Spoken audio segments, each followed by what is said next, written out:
Hello? My girlfriend looked at me and said, I'm moving out tonight. Don't try to stop me. I didn't argue. I just said, okay. After she left, I canceled her cards and changed the locks. 2 days later, she was standing on my doorstep, crying, begging to be let back in. I'm Mark, 29M. My girlfriend, Lena, 27F. We've been together just over 2 years and living together for one. On paper, we're fine. No cheating that I know of. No dramatic blow-ups. Just constant tension. The kind that lives in the tone of someone's voice, the eye rolls, the way every disagreement somehow ends with you apologizing even when you don't know what you did wrong. Lena has always been sharp-tongued, but she calls it being honest. If I forget to replace the paper towels, I'm incompetent. If I ask her to tell me when she'll be late, I'm controlling. If I stay quiet, I'm pouting. I learned early that peace came from letting things slide. Last Friday night, she came home already irritated, tossed her purse on the counter, kicked off her shoes, sighed like I personally ruined her day. I asked how work was. She snapped that she didn't want to talk about it. 5 minutes later, she accused me of not caring because I stopped asking. That's how it always goes. Then, out of nowhere, she said it. Calm. Flat. Practiced. I'm moving out tonight. Don't try to stop me. She stood there waiting, arms crossed, chin tilted up. This wasn't a discussion, it was a performance. I could tell she expected bargaining. Promises. Maybe panic. I felt something strange instead. Relief. Like the noise in my head finally shut off. I just said, okay. Her eyebrows twitched. Just for a second. She laughed like I'd missed a cue. Wow. That's it. Figures. She went into the bedroom and started yanking drawers open, muttering under her breath about how she did everything, and I never stepped up. I sat on the couch listening to hangers scrape metal rods, thinking about all the times she threatened to leave before. She never meant it. This time felt different. When she walked out with 2 suitcases, she didn't look at me. She slammed the door hard enough to rattle the frame. I waited until her car pulled away before I stood up. That's when I made my first decision. I didn't do anything dramatic right away. No rage cleaning.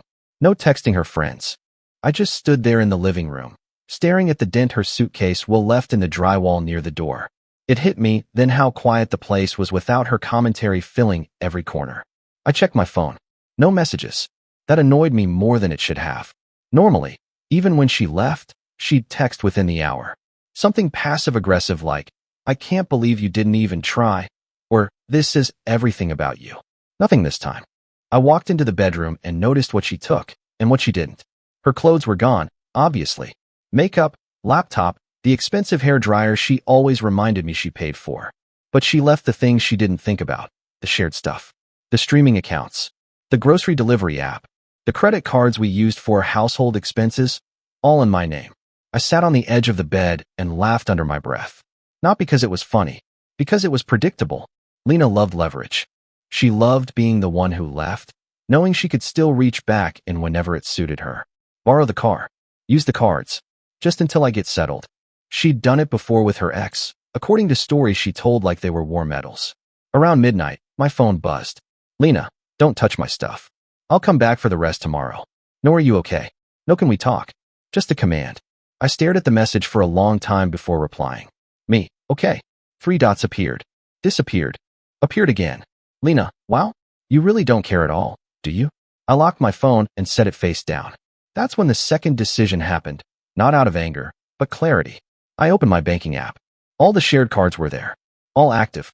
All one tap away from being not. I thought about every time she called me selfish while spending my money. Every time she said, you'd be nothing without me pushing you. By 12:37 a.m., the cards were frozen. By 12:52, I was on the phone with a locksmith, scheduling a rekey for the morning. I slept better than I had in months. I didn't know yet how hard she was going to crash when she realized I meant okay. I woke up to my phone vibrating itself across the nightstand. 7 missed calls. All from Lena. I didn't answer.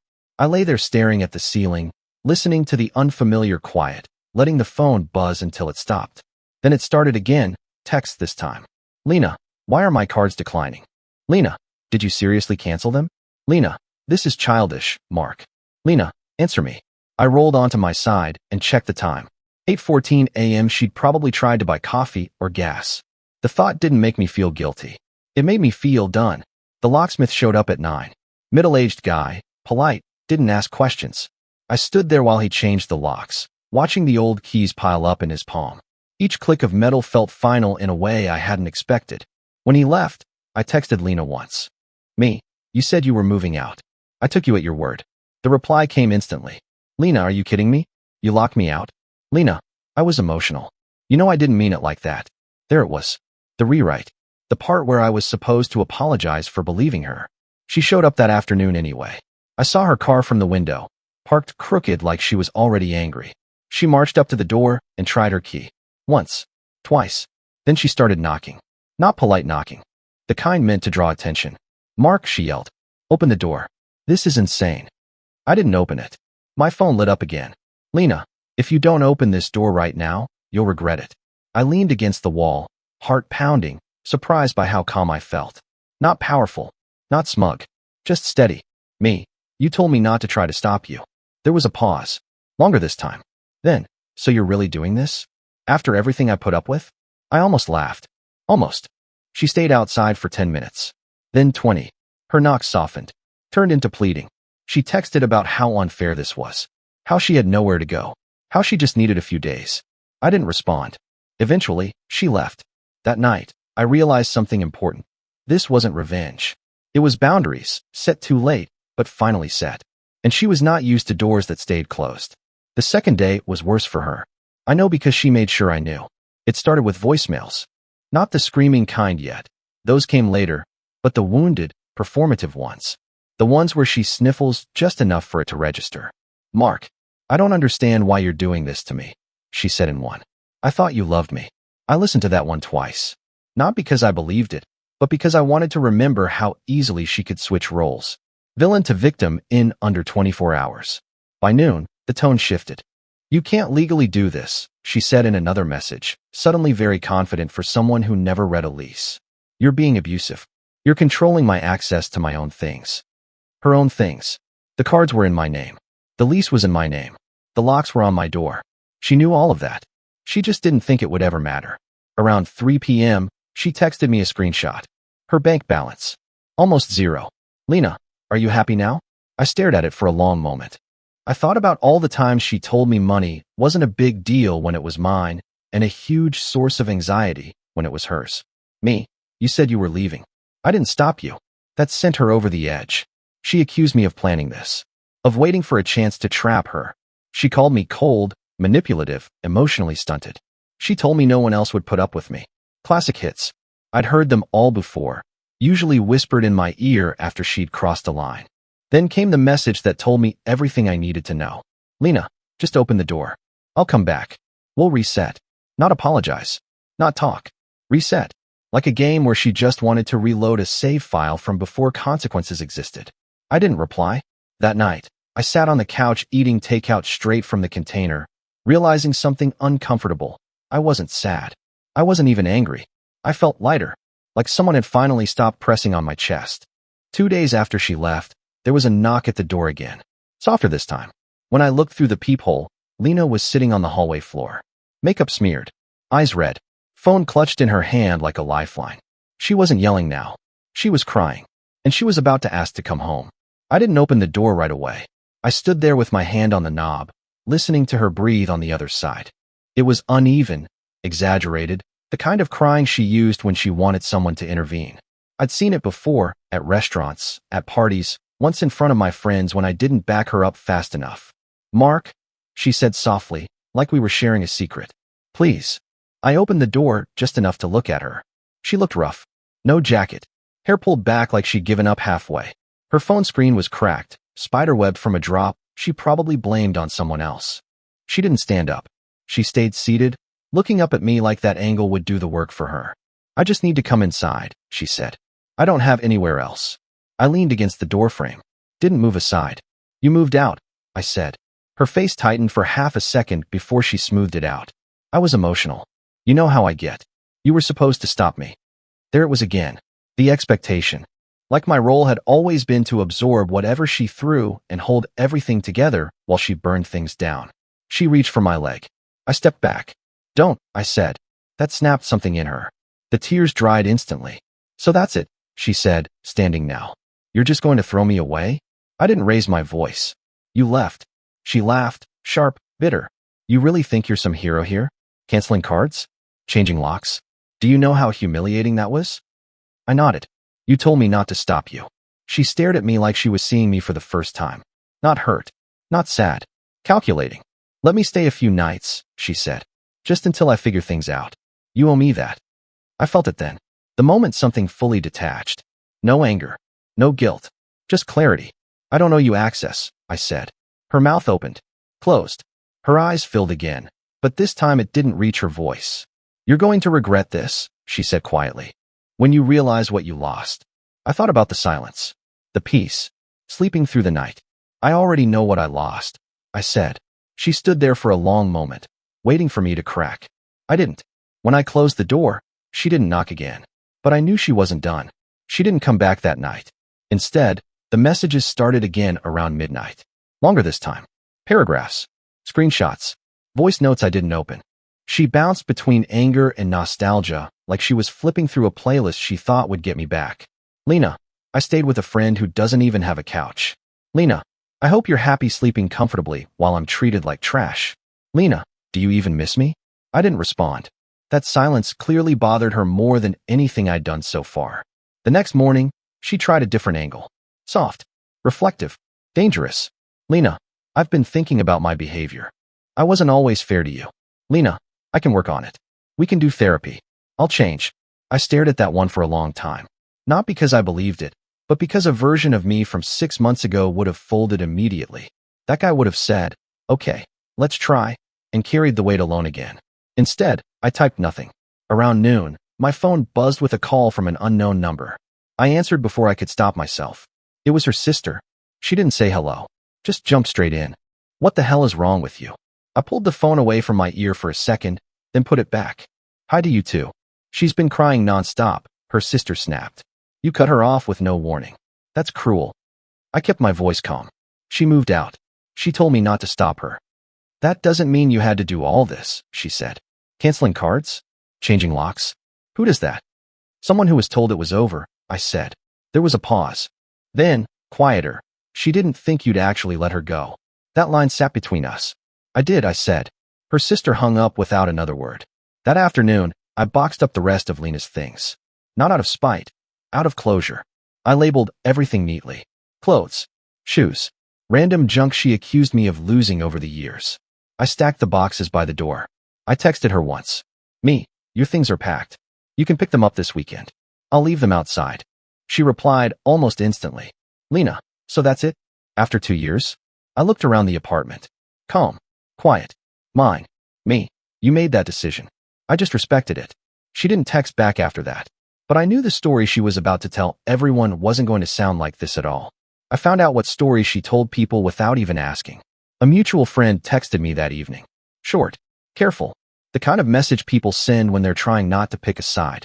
Hey man, are you okay? Lena said you locked her out and cut her off financially without warning. I stared at that line for a long time. Without warning. I typed, deleted, retyped. Then I sent the simplest version of the truth. She told me she was moving out and not to stop her. I believed her.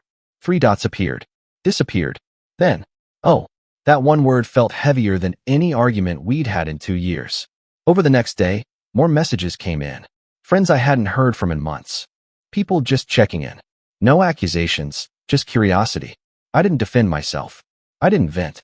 I answered calmly, consistently. Same facts. Same tone. Something interesting happened. The narrative stopped spreading. By Friday night, Lena texted again. Different energy this time. No anger. No tears. Cold. Lena, I can't believe you're letting people think I'm the bad guy. I sighed. Not because I felt bad, but because this was the part where she finally realized she'd lost control of the story. Me. I didn't tell anyone anything that wasn't true. She waited nearly an hour before responding. Lena, you're really okay with never seeing me again? That question used to terrify me. I used to imagine her absence like a hole in the world. Now, it just felt hypothetical. Me, you already left. That was the last message I sent her. Saturday morning, I carried her boxes outside, lined them up neatly by the door like I promised. I didn't wait around. I went for a long walk, grabbed coffee, sat in the park longer than I needed to. When I came back, the boxes were gone. So was her number from my phone. No goodbye, no apology, no dramatic final message. Just quiet. And for the first time since I met her, the quiet felt honest. I don't know what she tells people now. I don't really care. All I know is this. When someone says they're leaving and dares you not to stop them, sometimes the healthiest thing you can do is believe them. I thought that would be the end of it. That's the lie people tell themselves when things finally go quiet. 3 days passed. No messages. No calls. No surprise appearances. I started settling into routines that were actually mine, going to the gym when I wanted, cooking without commentary, leaving dishes in the sink without a trial attached to it. The apartment stopped feeling like a shared space and started feeling like a home. Then Tuesday night, around 9 p.m., there was another knock. Not frantic, not soft, confident. I looked through the peephole and felt my stomach tighten, not because I missed her, but because I recognized the tactic. Lena stood there with her mother. Her mom had that tight smile adults use when they're about to scold someone else's child. Arms folded, chin up. Lena stood slightly behind her, eyes red, expression carefully neutral. Like this wasn't her idea, but it absolutely was. I opened the door halfway. Her mom spoke first. "Mark, this has gone far enough. I didn't invite them in. You embarrassed her," she continued. "You left her with nothing. That's not how adults handle conflict." I nodded slowly. She moved out. Lena finally spoke. "I didn't think you'd take it this far." There it was again. That expectation that my role was to absorb damage, not respond to it. Her mom sighed dramatically. "Relationships have arguments. You don't punish someone for being emotional." "I didn't punish anyone," I said. I respected what she said. Lena's jaw tightened. "You're acting like you're the victim." That line used to knock the wind out of me. This time, it just sounded tired. "I'm not a victim," I said. "I'm just done." Her mom stepped closer. "So you're really throwing away 2 years because you couldn't be the bigger person?" I met Lena's eyes. She looked uncertain, not angry, not sad, uncertain, like this wasn't playing out the way she'd rehearsed. "I was the bigger person for 2 years," I said. "I'm choosing something else now." Silence. Her mom scoffed. "You'll regret this." Maybe. But standing there, holding my ground without shaking, I realized something important. For the first time, I wasn't afraid of her walking away. I was afraid of letting her back in. They left after that. No slam. No final insult. Just disappointment thick in the hallway like perfume. I closed the door and leaned my forehead against it, not because I was weak, but because I needed a second to let the adrenaline drain. Standing up for yourself after years of not doing it feels unnatural, like using a muscle you forgot existed. An hour later, Lena texted me from a new number. "I didn't think you'd turn my own mom against me." I didn't reply. Another message followed. "I guess I really didn't know you." That one almost made me laugh. Almost. Because the truth was simpler and harder at the same time. She knew exactly who I was. She just counted on me staying that way. That night, I finally let myself replay the relationship without editing it to be kinder than it deserved. The way every argument ended with me explaining myself while she crossed her arms. The way jokes about me being useless somehow landed every time I succeeded at something. The way she only threatened to leave when she wanted control back. I saw it clearly now. The moving out wasn't a breakup to her. It was a power play. A bluff she'd used before, just louder this time. She didn't expect me to call it. The next morning, I changed a few more things. Updated passwords. Removed her email from shared accounts. Not out of spite. Out of closure. Each small task felt like reclaiming square footage in my own head. Around noon, a final message came through. "Lena, if you open the door now, we can still fix this." I stared at it for a long time. Then I deleted the thread. Not blocked. Not dramatic. Just gone. That afternoon, I sat on my balcony watching the city move without me. Cars passing. People arguing. People laughing. Life continuing without commentary. That's when it hit me. She wasn't crying because she loved me. She was crying because the door didn't open when she expected it to. And once you see that difference, you can't unsee it. It's been a few weeks now. No surprise messages. No friends checking in. No dramatic reappearances. Just space. Real space. The kind that lets you hear your own thoughts again. I won't pretend it was painless.